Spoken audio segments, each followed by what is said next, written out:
지난주부터 설교 본문을 주보에 실어 놓았는데 주보 다 가지고 예배에 참여하셨죠?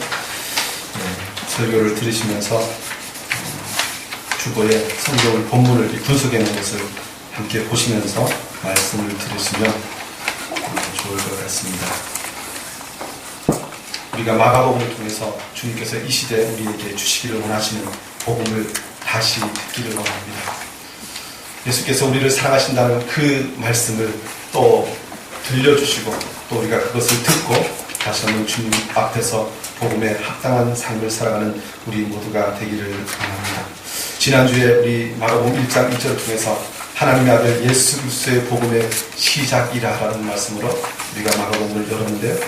우리가 다시 들어야 하고 우리가 믿어야 하고 우리가 증거해야 할 복음은 바로 하나님의 아들 예수 그리스도의 복음이라는 것입니다. 그리고 이 복음을 우리가 회개하고 복음을 믿음으로 우리가 대해야 한다고 말씀합니다.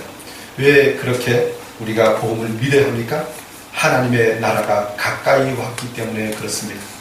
지금은 세상 나라가 힘을 얻는 것 같고 악한 사단의 공중 권세 잡은 자가 세상을 지배하는 것 같지만 하나님의 나라가 이미 이루어졌고 또 우리에게 더 분명하게 보여질 그 날이 우리에게 임할 것이기 때문에 우리가 회개하고 복음을 믿어야 한다는 것입니다.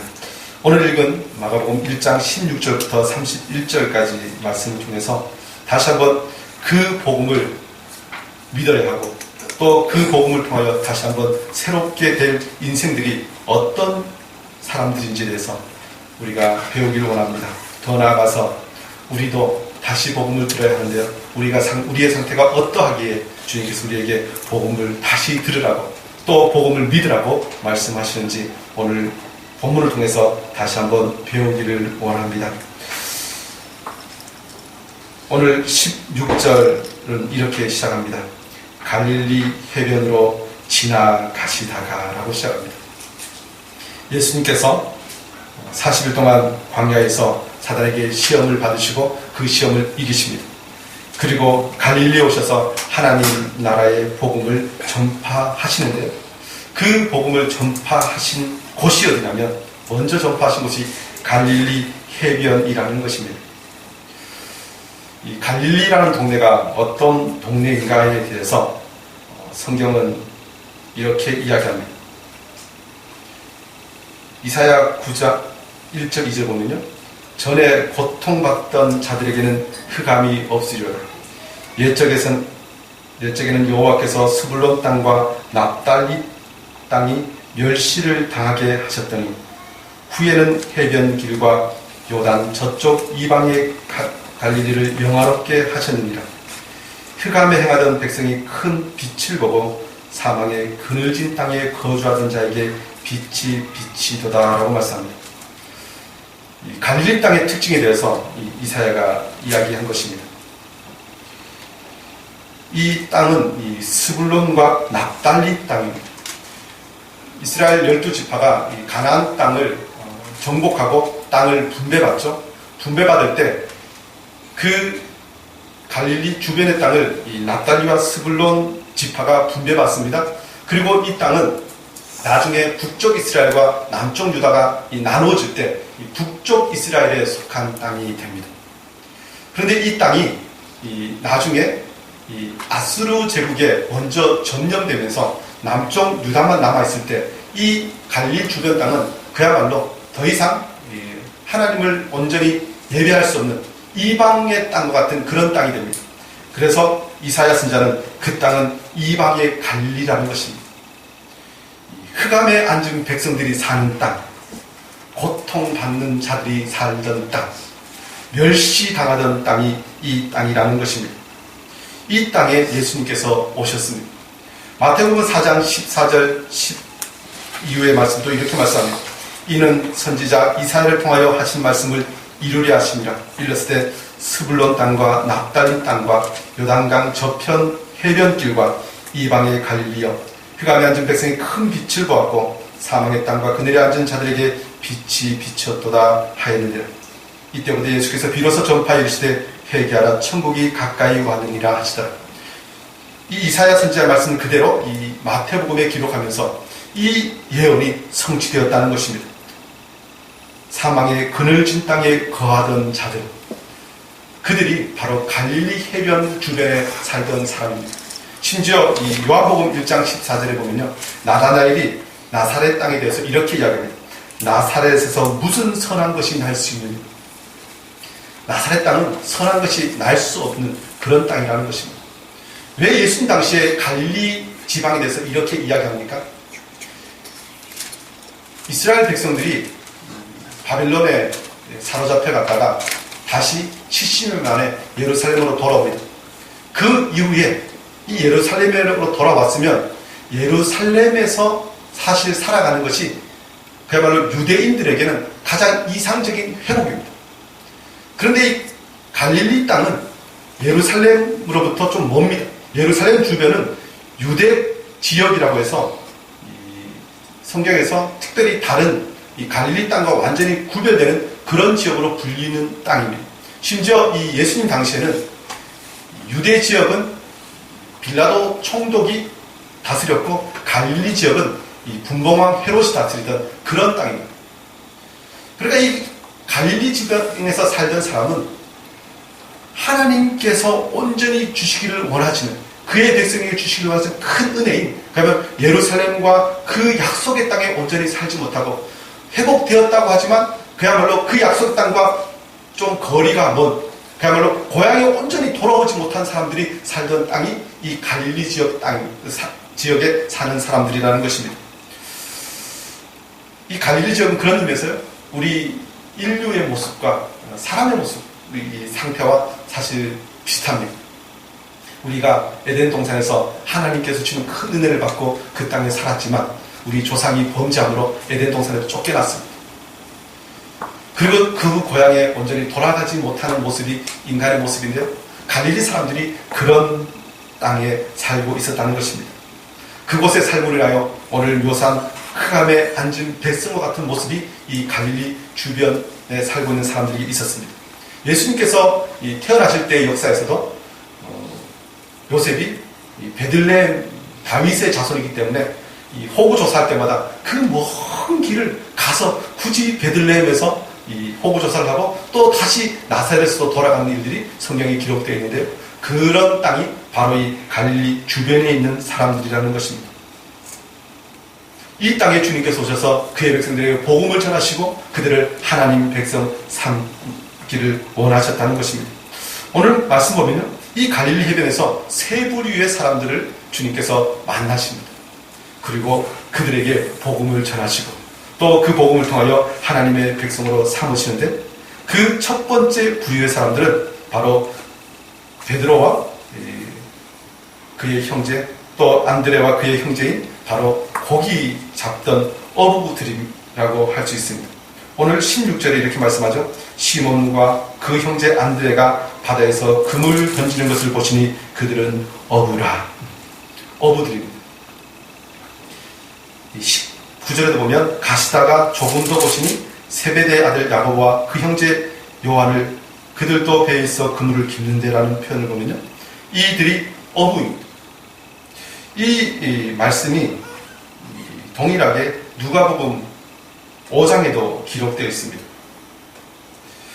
누가복음 5장에는 조금 더 자세하게 기록되어 있습니다. 그들이 밤새도록 수고하여 고기를 잡았는데 잡은 것이 없었다는 것입니다. 그런데 주님께서 깊은 곳에 가서 그물을 던지라고 하시니 그 말씀에 의지하여 그물을 던졌다라는 것이 누가복음 5장에 기록되어 있습니다. 이들의 상태가 어떤 상태이길래 주님께서 복음을 전하십니까? 누가복음 특별히 5장에 보면요, 예수님께서 베드로의 배에 올라가셔서 깊은 곳에 그물을 던지라고 하시니 그물을 던졌더니 엄청난 고기를 잡습니다. 그런데 그 사건 이후에 베드로가 예수님 앞에 엎드려서 무엇을 이야기하냐면요, 누가복음 5장 8절입니다. 시몬 베드로가 이를 보고 예수의 무릎 아래 엎드려 이르되 주여 나를 떠나소서 나는 죄인이로소이다. 예수님께서 엄청난 물고기를 잡게 하셨는데 그 물고기 잡는 장면을 보자마자 베드로가 예수님 앞에 엎드려서 주님, 나는 죄인이라고 고백한다는 것입니다. 왜 죄인이라고 고백했을까요? 복음은 죄인에게 필요합니다. 그런데 베드로가 이 상황을 보면 그렇게 큰 죄를 지은 것이 보이지 않잖아요. 누구를 횡령해서 뭐 빼앗은 것도 아니고 그야말로 밤새도록 자기 일에 열심히 하다가 고기를 못 잡았을 뿐인데 주님, 내가 죄인입니다 라고 고백했다는 것입니다. 그리고 자기가 죄인임을 알았기 때문에 예수님께서 나를 따라오라고 말씀하셨을 때 베드로는 모든 것을 버려두고 예수님을 따릅니다. 왜 자신이 죄인이라고 고백했을까요? 베드로는 그가 이 사도행전에 또 그가 설교하는 본문이 나오는데 그는 이 구약 성경 전체의 말씀을 거의 뭐 능통했다고 할 정도로 그런 모든 내용을 알고 있었을 것입니다. 근데 그가 죄인이라고 고백한 것에는 그가 밤새도록 수고하였지만 잡은 것이 없는 사실로부터 드러납니다. 손으로 수고하였는데 잡은 것이 없는 인생. 그 인생에 대해서 학개 선지자가 기록한 것이 이 학개서 2장 16절 17절에 기록되어 있는데 학개 선지자 시대에 이스라엘 백성들이 예루살렘으로 돌아와서 성전을 짓다가 그만둡니다. 너무 힘드니까 그만두고 있는데 그들을 향해서 학개 선지자가 성전을 재건하라고 명령합니다. 이것이 하나님의 뜻이라고 이야기합니다. 그러면서 하는 말이 무엇이냐면 너희들이 20고르를 거두려고 기대하고 갔던 그 밭에서 너희는 10고르밖에 곡식을 못 거두었던 사람들이 아닙니다. 너희가 50고르를 거두려고 포도밭에 가서 포도즙을 구했지만 너희들이 20고르밖에 구하지 못하였다. 그런데 그것이 왜 그렇게 되었냐면 하나님께서 너희들의 수고한 모든 손으로 수고한 모든 것의 곡식을 마르게 하였다라는 표현을 씁니다. 하나님께서 명령하시니 성전을 재건하고 성전을 회복시키시라고 명령하신 그 말씀을 듣지 않고 그야말로 자기 집을 짓는데 바빴던 학개 선지자 시대의 사람들 향해서 주님께서는 너희들의 수고한 모든 것을 하나님께서 그야말로 심판하셨다는 것입니다. 하나님께서 주신 명령이 있고 사명이 있는데 그 사명을 잊어버리고 그야말로 내가 세상적인 것에 나의 욕심과 나의 눈에 보이는 것에 집중하고 있다면 하나님께서는 그것을 기뻐하지 않으신다는 것입니다. 그런데요, 학개 선지자 시대에 그들이 성전을 재건하자 어떤 일이 납니까? 그야말로 그 반대의 일이 일어납니다. 하나님께서 그들에게 마음껏 축복하여 주시는 사건들이 기록되어 있는데 베드로는 자기들이 밤새도록 그야말로 전문가의 지식과 경험 모든 기구를 가지고 물고기를 잡았지만 못 잡았던 그 현장 속에서 주님께서 말씀하시니 주님께서 깊은 곳에 가서 그물을 던지라고 말씀하시고 그물을 던졌더니 물고기를 잡은 그 사건을 보면서 우리의 손에 수고한 모든 것 하나님을 잊어버리고 하나님이 주신 사명을 잊어버리고 걸어갔던 그 모든 것 그것이 나에게 죄이구나. 그야말로 하나님께서 모든 우주의 주인이신 걸 가고 그 사명을 잊어버리고 살아갔던 그 인생 자신을 보면서 주님 앞에 죄인이라고 고백하였다는 것입니다. 복음은 어떤 사람들에게 필요합니까? 하나님의 백성임에도 불구하고 하나님께 주신 그 사명을 잊어버리고 그야말로 세상에 보기 좋은 것을 쫓아서 아니 뭐 내가 먹고 살아야겠다고 그것에 매진하고 있는 그 인생을 향해서 주님께서 찾아오신 그리고 그들에게 복음을 전하셨다는 것입니다. 저와 여러분이 어쩌면 이 세대에서 베드로와 그의 형제, 그의 친구들처럼 살아가고 있는지 모르겠습니다. 사실 요즘 참 시대가 힘들다고 이야기합니다. 한국의 경제 상황들이 정말 점점 더 열악하여지고 있다고 이야기하는 시대가 되었습니다. 참 힘듭니다. 그런데 이런 시대를 우리가 살아가면서 우리가 다시 한번 기대하고 다시 한번 기도하면서 나아가야 할 것은 이 모든 것을 새롭게 하실 분은 우리 하나님이시라는 것입니다. 우리가 우리에게 준 모든 것을 하나님의 나라를 위해서 사용할 때 하나님께서 우리 모든 것을 변화시키실 수 있다는 것입니다. 이제는 그야말로 물고기를 잡는데 나의 모든 신경을 쓰고 나의 힘을 쏟았다면 이제는 주님께서 명령하신 대로 나를 따라오라 라고 말씀하시는 그 음성을 듣는 저와 여러분 되기를 원합니다. 사실 이 말씀 때문에 그동안 한국교회는 주님께서 나를 따라오라고 말씀하셨다 해서 정말 믿음이 있고 정말 열심히 있는 사람이면 웬만큼 자기의 직장과 산업을 다 버리고 다 신학교를 가는 바람에 다 목회자가 되고 사역자가 되겠다고 하는 바람에 사실 신학교가 차고 넘쳤던 것이 한국교회입니다. 그런데 오늘 말씀 보면 사실 베드로와 그의 시대에 살았던 사람들은 특별한 시대입니다. 우리가 먹든지 마시든지 무엇을 하든지 하나님의 영광을 위하여 살아갈 때, 내가 직장생활을 하는 것도, 내가 정말 돈을 벌고 이런저런 물고기 잡는 업을 할지라도 그것이 하나님의 나라를 위해서 그 일을 했다면 우리는 주님을 따라가는 삶이라는 것입니다. 사도 바울이 그야말로 장막을 지으면서 주님께서 맡기신 사명을 감당했습니다. 아굴라와 브리스길라도 그야말로 그 힘들게 일하면서 자신의 재산과 모든 삶을 주님 앞에 드리면서 복음에 합당한 삶을 살았습니다. 그것이 복음을 따라 살아가는 삶입니다. 우리가 주님께서 나를 따라오르라 해서 다 직장을 버리고 주님을 따라가는 것이 아니라 우리의 삶의 목적이 어디에 있는가라는 것을 다시 한번 제대로 기억할 때 우리는 주님을 따라가는 삶이 될 수 있는 줄 믿습니다. 그런데 따라가는 데 있어서요, 오늘 본문 말씀 보면 특별한 단어를 사용합니다. 18절 보면요, 곧 그물을 버려두고 따르니라. 베드로가 주님께서 나를 따르라고 말씀하시자 그물을 버려두고 따릅니다. 뒤에 보면 이 세베대의 아들들 야고보와 그 형제 요한도 그물을 깃고 있다가 주님께서 부르시니까 그의 아버지 세베대를 품꾼들과 함께 버려두고 예수를 따라간다. 예수님을 제대로 따라가기 위해서는 버려야 할 것이 있습니다. 아버지를 버리고요, 그야말로 배를 버리고요, 친구들도 버리고요, 함께 일한 사람들을 버리고 예수님을 따라갔다는 것입니다. 다 예수 버리고 예수님을 따라갈까요? 이 표현은 우리가 예수님을 제대로 따라가기 위해서는 우리가 옛사람을 온전히 벗어버려야 한다는 것입니다. 예전에 가치 있게 여겼던 것들을 버려야 한다는 것입니다. 천국을 사기 위해서는, 밭에 감추인 보화를 얻기 위해서는 그야말로 집에 돌아가서 모든 것을 팔아서 그 보화를 사야 된다는 것입니다. 빌보 3장 8절에 바울 사도가 이렇게 이야기합니다. 또한 모든 것을 해로 여김은 내 주 그리스도 예수를 아는 지식이 가장 고상하기 때문이다. 내가 그를 위하여 모든 것을 잃어버리고 배설물로 여김은 그리스도를 얻고자 합니다 라고 이야기합니다. 그리스도를 얻기 위해서는 버려야 합니다. 그야말로 형제와 자매가 내 원수가 되는 것까지 그야말로 감수해야 된다는 것입니다. 오늘 이 시대 우리는 어떻게 이 말씀을 적용할 수 있겠습니까? 예수 그리스도를 제대로 믿으려면 우리가 옛날에 아꼈던 것들, 내가 시간을 썼던 것, 추구했던 것, 가지고 싶었던 것들을 어떤 것은 다 내려놓아야 한다는 것입니다.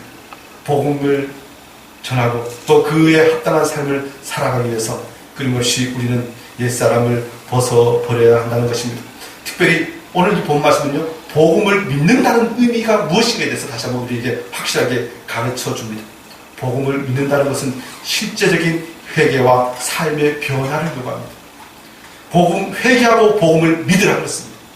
사실 이것이 선후관계가 분명한데요, 회개하지 않으면 복음을 믿을 수가 없습니다. 회개하지 않고 나는 복음을 믿었다는 것은 거짓입니다.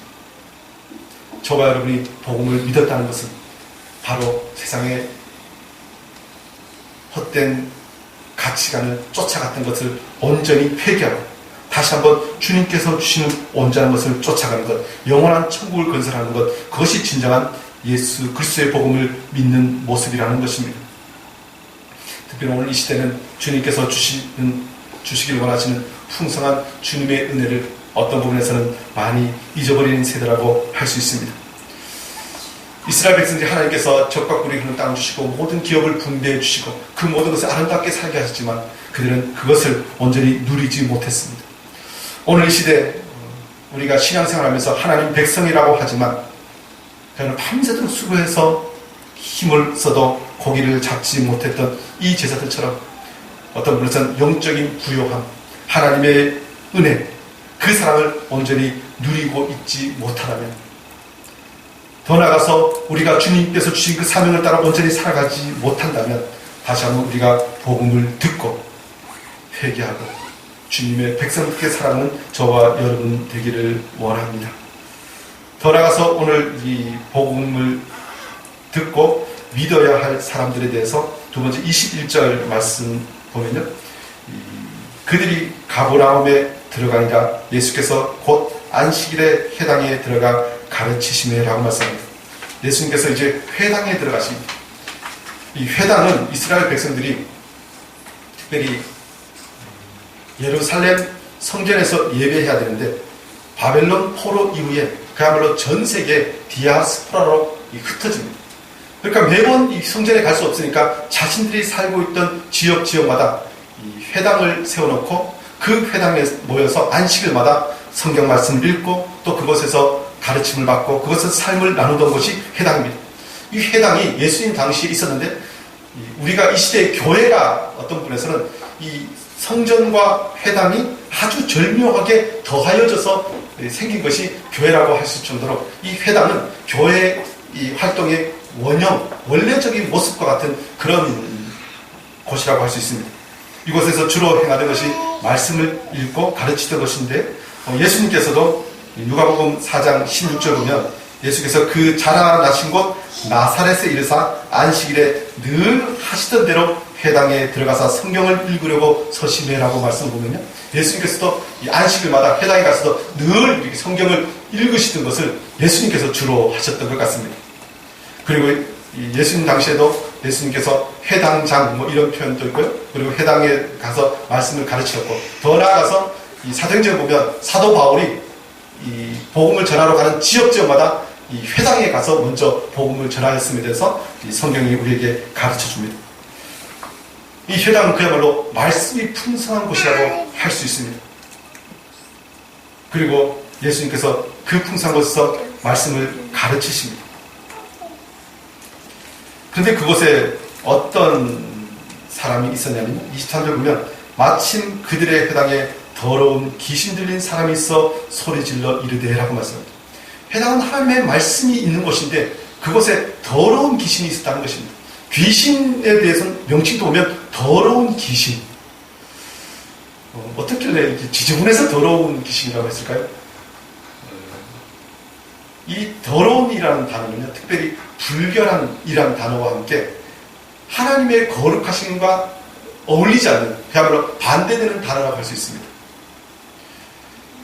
회당에 더러운 귀신 들린 사람이 있었다라는 것은 사실 어울리지 않는 것입니다. 그런데 이 더러운 귀신 들린 사람이 있었다는 것입니다. 그런데 왜 더러운 귀신 들린 사람을 굳이 표현했냐면, 이것은 아주 선명하게 지금 이 시대 회당의 상태에 대해서 이야기해 주는 것입니다. 그런데 그보다 더 안으로 들어가 보면요, 이 회당이 하나님의 말씀이 풍성하게 가르치고 진리로 이 모든 것이 구성되어야 할 회당에 어떤 일이 있었냐면요, 22절에 보면 무사람이 그의 교훈에 논란이 이는 그가 가르치신 것이 권위 있는 자와 같고 서기관들과 같지 아니함이로라 라고 말씀합니다. 회당에서 주로 말씀을 가르치던 사람이 서기관들인데 그들이 말씀을 제대로 가르치지 못했던 것 같습니다. 그래서 예수님께서 말씀을 가르치시니까 사람들이 놀랍니다. 아니, 이런 말씀이.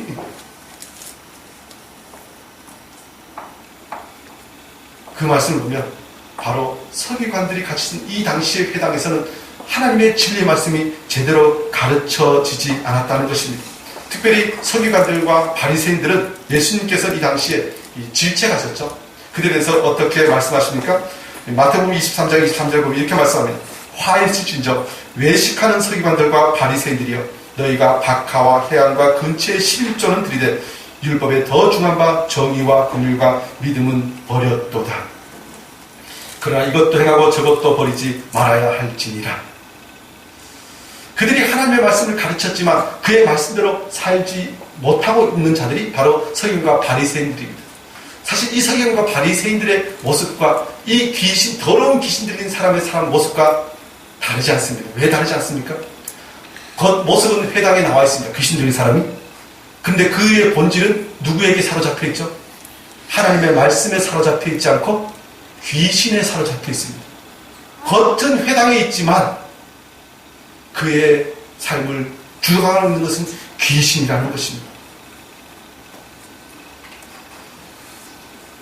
우리가 하나님의 백성으로 부름받았습니다. 우리는 하나님의 말씀을 듣고 그 말씀의 다스림과 지배를 받아야 합니다. 사실 오늘 이 시대에 어쩌면 우리는 하나님 앞에 예배하러 이 시간 나와서 예배하고 있습니다. 우리가 또 당신의 종교가 무엇이요? 그러면 기독교라고, 난 교회 다닌다고, 예수 믿는다고 이야기합니다. 그래서 정말 우리가 예수 그리스도의 백성답게 살아가고 있습니까?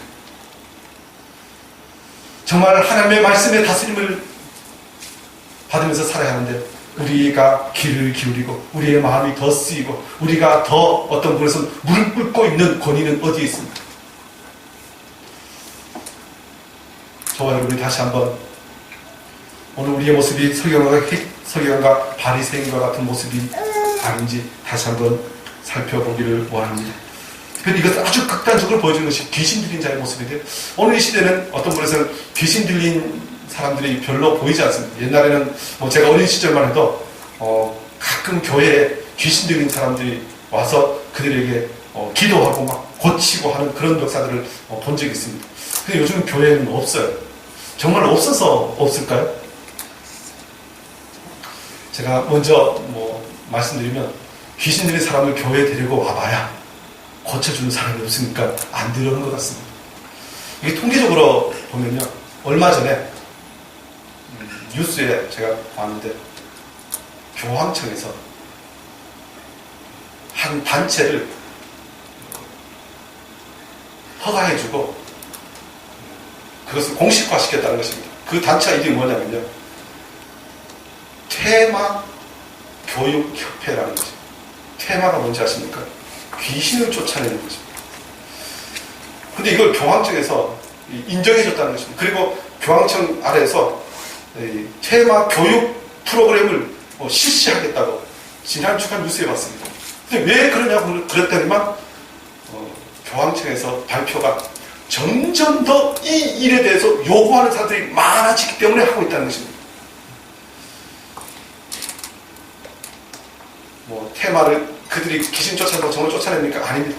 근데 중요한 건 지금 귀신 들린 사람이 점점점 많아져서 그것을 고쳐달라고 요청하고 있는데 사실 우리는 그것을 못 보고 있다는 것입니다.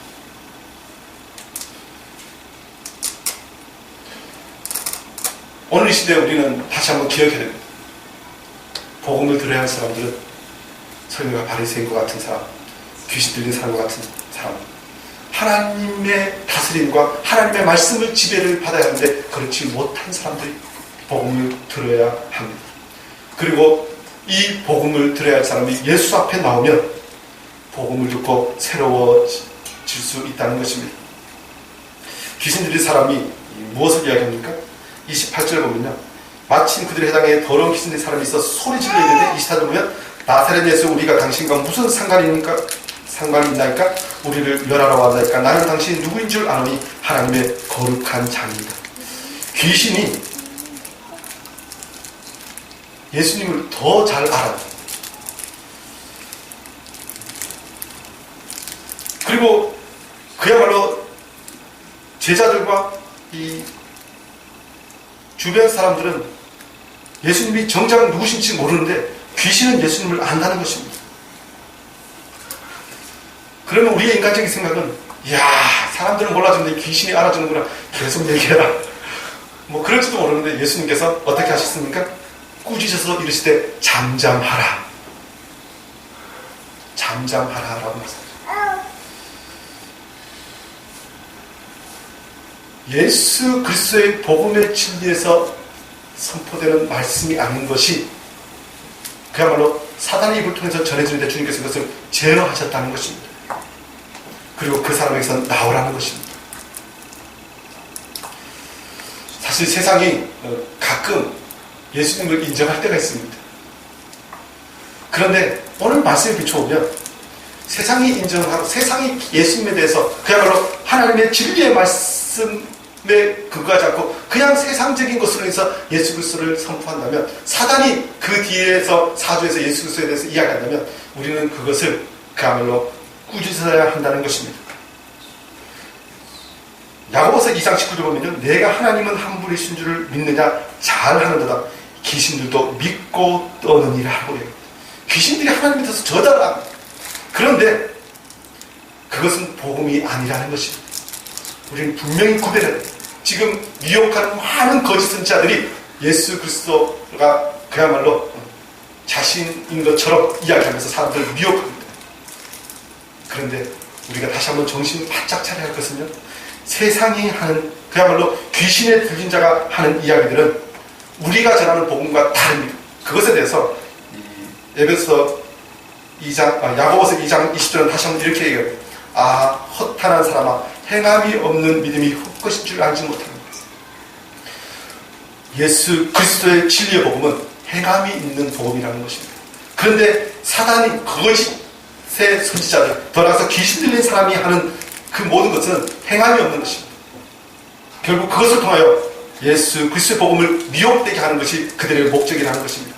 그런데 그들을 향해서 주님께서 꾸짖으시죠. 그 사람에게서 나오라.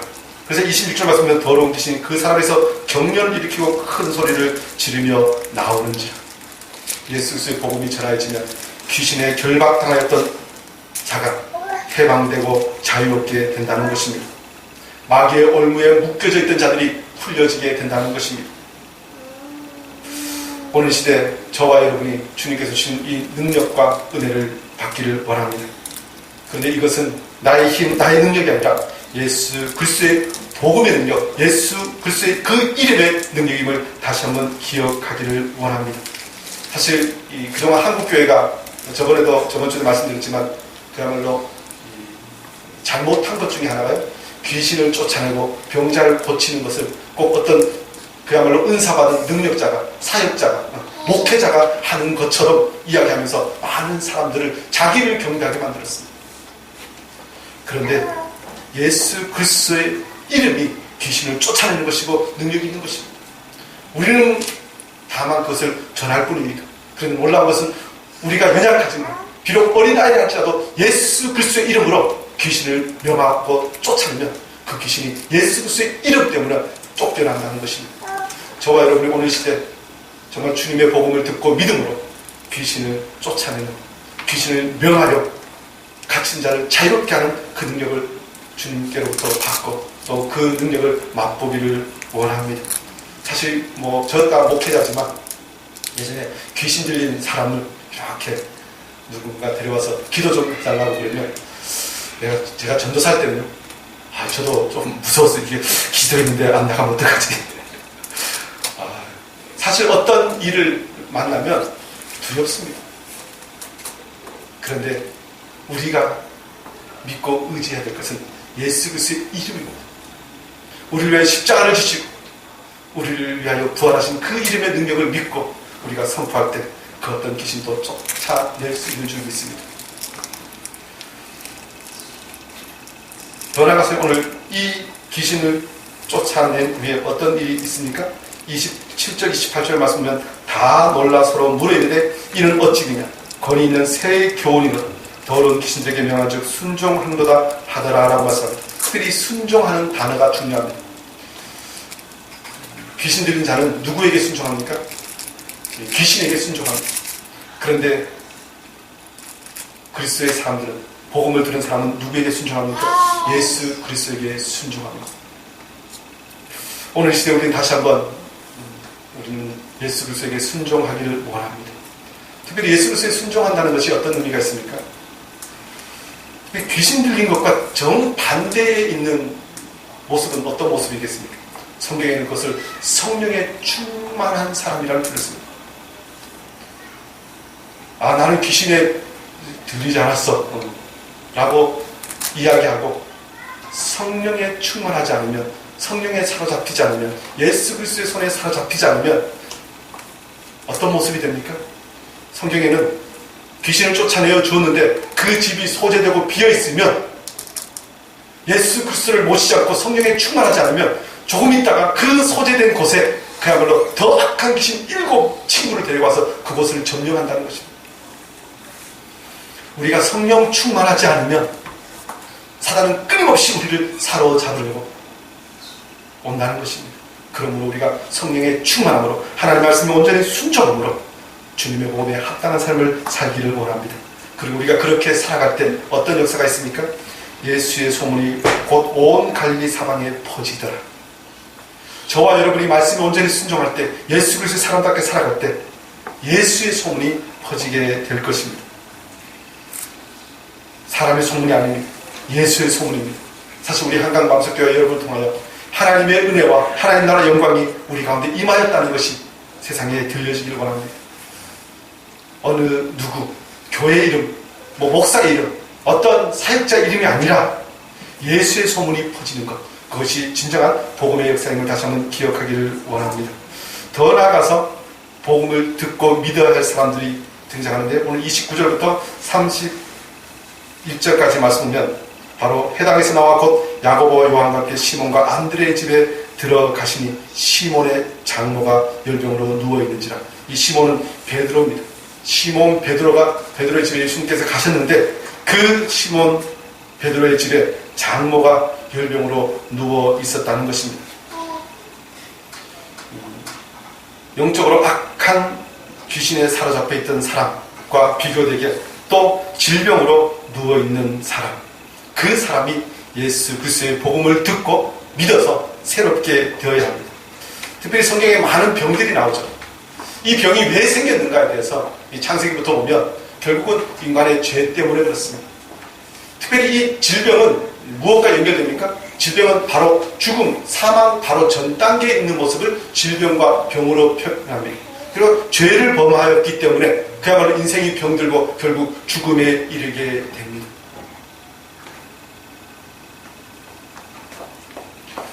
근데 이 질병이 성경에서 그야말로 좋지 못한 모습으로 드러납니다. 오늘 본문에도 그렇게 드러나죠. 주님의 복음을 듣고 새로워져야 될 상태인데 이 질병이 왜 안 좋습니까? 가끔 질병 때문에 예수를 만나기도 합니다. 질병 가운데 있으면서도 정말 그 힘들고 어려운 상황에서 주님의 말씀대로 살면서 많은 사람들에게 모범을 보이는 사람들이 있습니다. 그런데 오늘 본문 보면요, 이 질병과 비교되는 단어가 있습니다. 오늘 31절 보면 나아가사 그 손을 잡아 일으키시니 열병이 떠나고 여자가 그들에게 수종드니라. 이 단어를 보면 질병이 들려서 아파서 안 좋은 것이 있는데 그것은 바로 수종드니라. 이 표현은 섬긴다는 것입니다. 일을 한다는 것입니다. 하나님의 나라를 위해서 일해야 되는데 주님께서 온 세상을 다스리라고 말씀하셔서 그 일을 해야 되고 복음을 증거하라고 해서 그 일을 해야 되는데 병이 들면 그 일을 할 수 없습니다. 그리고 결국 죽음에 이르게 된다는 것입니다. 오늘 이 시간 우리가 이 모양 저 모양으로 몸이 아프신 분들도 있습니다. 나는 건강해. 그래서 나는 복음을 혹시 안 들어도 되나? 근데 오늘 말씀 보면 내가 주님을 위해서 일하고 있지 않으면 그야말로 수종들지 못하는 모습이라면 병든 모습과 별로 다르지 않다는 것입니다. 그래서 우리가 병고침을 받아야 할 이유는 바로 주님을 더 잘 섬기기 위해서입니다. 저도 몇 주 전에 말씀드렸는데 갑자기 허리도 아프고 목이 아파서 아팠는데 정말 허리 아프고 목 아프니까 온 만사가 다 귀찮고 하기 싫더라고요.